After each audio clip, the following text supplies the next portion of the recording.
নমস্কার বন্ধুরা, রিনাস কিচেনে আপনাদের সবাইকে স্বাগত। আজ আমি আপনাদের সঙ্গে শেয়ার করব পাকা আম আর সুজি দিয়ে দুর্দান্ত স্বাদের একটি রেসিপি। বন্ধুরা, পাকা আম বাজার থেকে শেষ হয়ে যাবার আগে এই রকম একটা রেসিপি আপনারা অবশ্যই তৈরি করে খাবেন। যদিও পাকা আম সারা বছরই প্রায় কম বেশি পাওয়া যায়, কিন্তু এই সময়টা প্রচুর পরিমাণে এবং খুবই সুস্বাদু পাকা আম পাওয়া যায়। আর আমের দামটাও কিন্তু অনেক কমই পাওয়া যায়। তাই খুব সহজেই কিন্তু একটা পাকা আম যদি বাড়িতে থাকে আর খানিকটা সুজি সবারই ঘরে থেকে থাকে, আর এই পাকা আম সুজি দিয়ে যে এত সুন্দর একটা রেসিপি তৈরি হয়, একবার আপনারা বানিয়ে খেলেই বুঝতে পারবেন।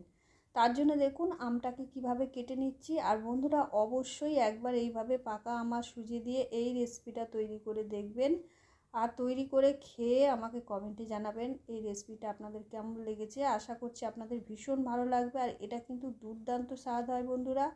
একবার হলেও এখন পাকা আম দিয়ে এই রেসিপি অবশ্যই একবার বাড়িতে বানিয়ে খেয়ে দেখবেন। তার জন্য দেখুন আমটাকে আমি একটু কেটে নিলাম ছুরি দিয়ে। এবারে আমের যে পাল্পটা আছে সেটাকে কিন্তু আমি তুলে নিচ্ছি চামচের সাহায্যে। আর এটা একটা মিক্সির জারের মধ্যে দিয়ে আমি এই আমটাকে, পাকা আমের এই পাল্পটাকে ভালো করে গ্রেট করে নেব। একইভাবে কিন্তু আটিটাও আমি ছুরি দিয়ে ছোট ছোট টুকরো করে কেটে নিয়েছিলাম। আটিটার অংশটাও দিয়েছি।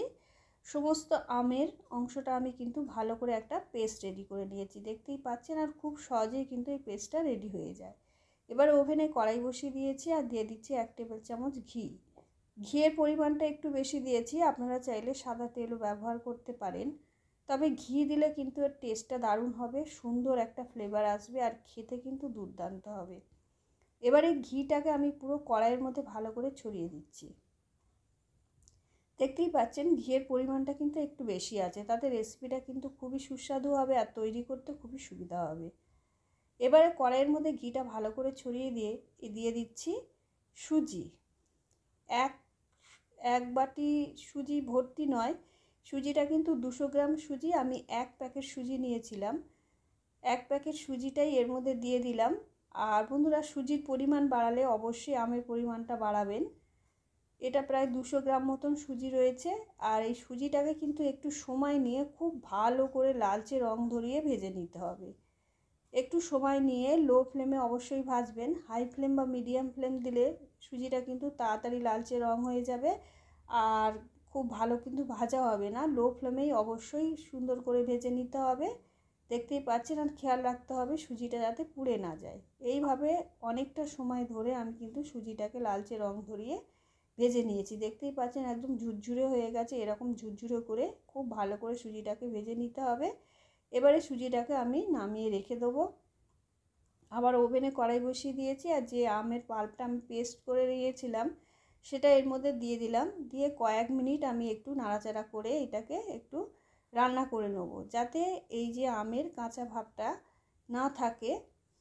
সেইভাবে কিছুক্ষণ একটু ভালো করে নাড়াচাড়া করে নিতে হবে। আর আমের এই যে আমের যে রসটা রয়েছে সেটা একটু শুকিয়ে যায়। এইভাবে কিছুক্ষণ ভালো করে নাড়াচাড়া করে নেবো। দেখুন গ্যাসের ফ্লেমটা কিন্তু অবশ্যই লোয়ে রাখবেন, হাই বা মিডিয়াম ফ্লেমে কিন্তু রাখা যাবে না। লো ফ্লেমেই কিন্তু আস্তে করে এটাকে কিছুক্ষণ এইভাবে জাল দিয়ে নিতে হবে আমের পাল্পটাকে। এবারে 1 লিটার দুধ আমি আগে থেকেই ভালো করে জাল করে রেখেছিলাম। দেখতেই পেলেন একদম মোটা করে কিন্তু জাল দিয়ে রেখেছিলাম। এটা গরুর দুধ, খুব সুন্দর করে কিন্তু গাঢ় করে জাল দিয়ে রেখেছি। আর তার থেকে আমি প্রায় হাফ লিটার মতন দুধ এর মধ্যে দিয়ে দিলাম। দিয়ে আমের পাল্পটাকে এই দুধের মধ্যে খুব ভালো করে কিন্তু মিশিয়ে নিতে হবে। আর আমটা কিন্তু খুবই মিষ্টি আম, টক আম কিন্তু ব্যবহার করবেন না, চেষ্টা করবেন মিষ্টি আম দিতে। মিষ্টি আম দিলে কি হবে, দুধটা কিন্তু কাটার সম্ভাবনা থাকবে না। যদি আমটা টক হয় তাহলে কিন্তু দুধটা কেটে যাবার সম্ভাবনা থাকবে। তাই চেষ্টা করবেন মিষ্টি আমটা দিতে। অনেক সময় পাকা আম কিন্তু টক হয়, সেই টক আমটা কিন্তু এই দুধের মধ্যে দেবেন না। দেখতেই পাচ্ছেন দুধটা কিন্তু খুবই গাঢ় করে আমি জাল দিয়ে নিয়েছিলাম। আর কত সুন্দর লাগছে দেখতে। এই দুধটা আর আমটা কিন্তু পুরোপুরি মিশে গেছে। দেখুন আমটা আর এর মধ্যে বোঝাই যাচ্ছে না। এইভাবে খুব ভালো করে নাড়াচাড়া করে দুধ আর আমটাকে মিশিয়ে নিতে হবে। দুধটা কিন্তু জাল করে রেখেছিলাম কিছুক্ষণ আগেই, তাই গরম ছিল। দুধটাকে কিন্তু আর ফোটালাম না, হালকা হালকা গরম রয়েছে। এই গরম অবস্থাতেই কিন্তু যে সুজিটা আমি ভেজে রেখেছিলাম সেটা অল্প অল্প করে দেবো আর নাড়াচাড়া করব। এইভাবে অল্প অল্প করে দিতে হবে আর নাড়াচাড়া করতে হবে। দলা কিন্তু পাকানোর সম্ভাবনা নেই, কারণ সুজিটাকে আমি বেশি করে ঘি দিয়ে লালচে রং ধরিয়ে খুব ভালো করে কিন্তু ভেজে নিয়েছিলাম, তাই দলা পাকিয়ে যাওয়ার কিন্তু সম্ভাবনা নেই। এইভাবে অল্প অল্প করে দিয়ে নাড়াচাড়া করলেই কিন্তু খুব সুন্দরভাবে সুজিটা এই দুধের মধ্যে মিশে যাবে। আম আর সুজি একসঙ্গে দুধের মধ্যে খুব ভালো করে মিশে গেছে, দেখতেই পাচ্ছেন। এবারে খুব সুন্দর করে কিন্তু নাড়াচাড়া করে যেতে হবে। আবারও আমি খানিকটা দুধ দিয়ে দিচ্ছি, কারণ দুধটা একদমই টেনে নিয়েছে। এটাকে আরও কিছুক্ষণ আমি রান্না করব, তাই আবারও খানিকটা দুধ দিয়ে দিলাম। আপনারা যেমন সুজি ব্যবহার করবেন সেই হিসেবে কিন্তু দুধটাও দেবেন, আর দুধের পরিমাণটা নিজেরা হিসেব করে দেবেন, বুঝে দেবেন। যতটুকু প্রয়োজন ঠিক সেইভাবে কিন্তু দুধটা দেবেন। আর দুধটা খুব ভালো করে জাল করে নেবেন আগে থেকে।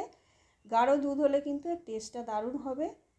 দেখতেই পাচ্ছেন আস্তে আস্তে কিন্তু আমি খুব ভালো করে নাড়াচাড়া করে নিচ্ছি, আর গ্যাসের ফ্লেমটা কিন্তু লোয়ে রেখেছি। এবার দিয়ে দিচ্ছি চিনি। যেহেতু 200 গ্রাম মতন আমি সুজি নিয়েছিলাম, চিনিটা কিন্তু একটু কম ব্যবহার করেছি, কারণ আমটা খুবই মিষ্টি।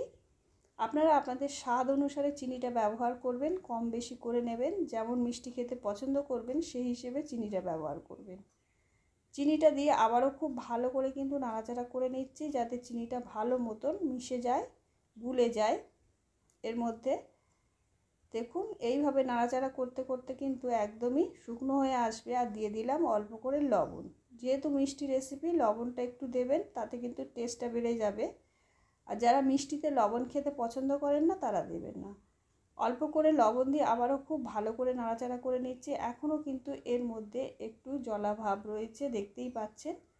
নাড়াচাড়া করতে করতে এটা কিন্তু একদমই শুকিয়ে আসবে। দেখুন আস্তে আস্তে কিন্তু শুকনো হয়ে আসছে আর কড়াই থেকে ছাড়তে শুরু করেছে। দেখতেই পাচ্ছেন ঠিক কেমন ভাবে তৈরি হচ্ছে এটা। আস্তে আস্তে কিন্তু কড়াই থেকে ছেড়ে আসছে, একদম শুকনো হয়ে আসছে। এই পর্যায়ে কিন্তু গ্যাসের ফ্লেমটা অফ করে দিয়ে এটাকে একটা পাত্রের মধ্যে আমি ঢেলে নিচ্ছি। একটা থালার মধ্যে ঢেলে নিয়েছি, দেখতেই পাচ্ছেন। দিয়ে এবারে আমি একটা স্প্যাচুলা দিয়ে এটাকে খুব ভালো করে থালার মধ্যে একদম প্লেন করে আমি সেট করে দেবো।